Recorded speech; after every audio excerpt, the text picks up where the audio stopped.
नेपाल से। हाँ, इस वक्त एक बड़ी थोड़ी चौंकाने वाली खबर है। हाँ बिल्कुल। सरकार ने कई सोशल मीडिया एप्स पर पाबंदी लगा दी है और इसके जवाब में हजारों युवा सड़कों पर हैं। यहाँ तक कि संसद भवन में आगजनी की भी खबरें आ रही हैं। हाँ, स्थिति काफी गंभीर लग रही है। आज हम इसी पर थोड़ी गहराई से बात कर रहे हैं। नेपाल सरकार ने फेसबुक, व्हाट्सएप, ट्विटर मतलब करीब 26 ऐप्स बंद कर दिए हैं। 26 ऐप्स? हाँ, और हमारे पास इस पर एक YouTube वीडियो का विश्लेषण है। हम उसी के आधार पर समझने की कोशिश करेंगे कि भाई आखिर ये सब क्यों हो रहा है। ठीक है, तो चलिए देखते हैं ये विश्लेषण क्या कहता है। मतलब समझना ये है कि सरकार का ये कदम क्यों और युवाओं का गुस्सा इतना ज्यादा क्यों भड़का। कोई राजनीतिक एंगल भी है क्या इसमें? देखिए, सरकार जो आधिकारिक तौर पर कह रही है वो तो ये है कि भाई मेटा, ट्विटर, ये जो बड़ी कंपनियां हैं, फेसबुक, इंस्टाग्राम वाली, हाँ वही, इन्होंने नेपाल में अपना रजिस्ट्रेशन ऑफिस खोलने से मना कर दिया। तो सरकार ने कहा ठीक है, ऑफिस नहीं तो ऐप बंद। और इसी आधार पर इन पश्चिमी प्लेटफॉर्म समेत कुल 26 ऐप्स पर बैन लगा दिया। लेकिन क्या सिर्फ रजिस्ट्रेशन न होने पर इतना बड़ा विरोध हो सकता है? मतलब हजारों की तादाद में युवा, खासकर 18 से 30 साल वाले, वो सड़कों पर है। सही बात है। और फिर ये हिंसक झड़पें, सरकारी गोलीबारी में मौत की भी अपुष्ट खबरें हैं। काठमांडू में संसद भवन में आग लगी। ये तो मतलब बहुत सीरियस रिएक्शन है। बिल्कुल। और यहीं पर वो विश्लेषण एक अहम नुक्ता उठाता है। युवाओं को लग रहा है कि रजिस्ट्रेशन तो सिर्फ एक बहाना है। अच्छा। उनका मानना है कि ये बैन असल में पूरी तरह से पॉलिटिकल है। वो आरोप लगा रहे हैं कि सरकार उनके विरोध की आवाज दबाना चाहती है। इसे वो एक तरह की तानाशाही की शुरुआत मान रहे हैं। ये बात सोचने वाली है, क्योंकि नेपाल जैसा हम जानते हैं एक पहाड़ी मुल्क है। वहाँ अच्छी शिक्षा, रोजगार के मौके वैसे भी सीमित हैं। हाँ। तो सोशल मीडिया सिर्फ मनोरंजन तो था नहीं। विश्लेषण भी यही कहता है कि ये लोगों की जिंदगी का, उनकी कमाई का एक अहम हिस्सा बन गया था। बिल्कुल, पढ़ाई के लिए, छोटे व्यापार के लिए। हाँ, जैसे चीन से सामान मंगाना हो या लोकल हैंडीक्राफ्ट बेचना हो। सही का, कंटेंट क्रिएशन, दुनिया से जुड़ना, ये सब इसी से तो हो रहा था।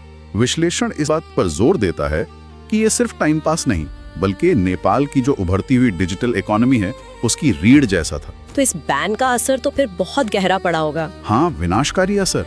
छात्रों पर, छोटे व्यापारियों पर, जो ऑनलाइन कंटेंट बनाते हैं उन पर। सोचिए ना, किसी की पूरी दुकान ही फेसबुक या इंस्टाग्राम पर चल रही थी और रातों रात बंद। हाँ, कारोबार ठप, जानकारी और शिक्षा तक पहुंच भी एकदम से मुश्किल हो गई। लेकिन वापस उसी सवाल पर आते हैं, क्या ये वाकई सिर्फ रजिस्ट्रेशन का ही मुद्दा है या कुछ और है? वो राजनीतिक एंगल वाली बात। हाँ, वो एंगल तब और मजबूत लगता है जब हम देखते हैं कि कौन से ऐप बंद हुए और कौन से चल रहे हैं। जैसे वो विश्लेषण में चीनी ऐप टिकटॉक का जिक्र है। हाँ। वो चल रहा है। अच्छा, वो क्यों चल रहा है? वजह ये बताई जा रही है कि टिकटॉक ने पिछले साल मतलब 2023 में अपना ऑफिस नेपाल में रजिस्टर करवा लिया था। तो टेक्निकली वो नियम मान रहे हैं। हाँ, टेक्निकली तो यही है, लेकिन विश्लेषण एक और सवाल उठाता है, क्या टिकटॉक पर राजनीतिक विचार उतनी आसानी से रखे जा सकते हैं जितने फेसबुक या ट्विटर पर? हाँ, ये बात तो है। उन प्लेटफॉर्म्स पर लोग ज्यादा खुलकर लिखते हैं। बिल्कुल। तो क्या ये एक सोची समझी चाल है कि जो ज्यादा मुखर पश्चिमी प्लेटफॉर्म्स हैं उन्हें बंद कर दो और उसे चलने दो जिस पर शायद कंट्रोल ज्यादा आसान हो? संभव है। और ऊपर से ये खबर भी है कि वीपीएन इस्तेमाल करने पर भी सख्ती हो रही है। ओह, मतलब हर तरफ से ब्लॉक करने की कोशिश। हाँ, लगता तो यही है कि मामला सिर्फ रजिस्ट्रेशन से कहीं ज्यादा पेचीदा है। लिस्ट देखें तो Facebook, Instagram, YouTube, WhatsApp, Twitter, LinkedIn, Snapchat, Reddit, बड़े-बड़े नाम हैं इसमें। लगभग सब कुछ ही बंद हो गया फिर तो। हाँ, डिजिटल दुनिया के लिए तो ये एक बहुत बड़ा झटका है नेपाल में। और इसका असर क्या सिर्फ नेपाल तक ही रहेगा? जैसे भारत के साथ भी तो काफी व्यापार होता है। हाँ, विश्लेषण में इसका जिक्र है। पड़ोसी देश होने के नाते खासकर जो छोटे स्तर का व्यापार है उस पर कुछ समय के लिए असर दिख सकता है। बहुत ज्यादा नहीं, पर हाँ, कुछ असर तो होगा। तो कुल मिलाकर ये जो पूरी घटना है ये एक तरह का टकराव दिखाती है, सरकार के नियंत्रण की इच्छा और लोगों की आवाज उठाने की आजादी के बीच। बिल्कुल। और इसमें एक और पहलू जुड़ जाता है डिजिटल युग में सोशल मीडिया की जरूरत। वो अब सिर्फ एक विकल्प नहीं, जरूरत बन चुका है कई लोगों के लिए। सही कहा।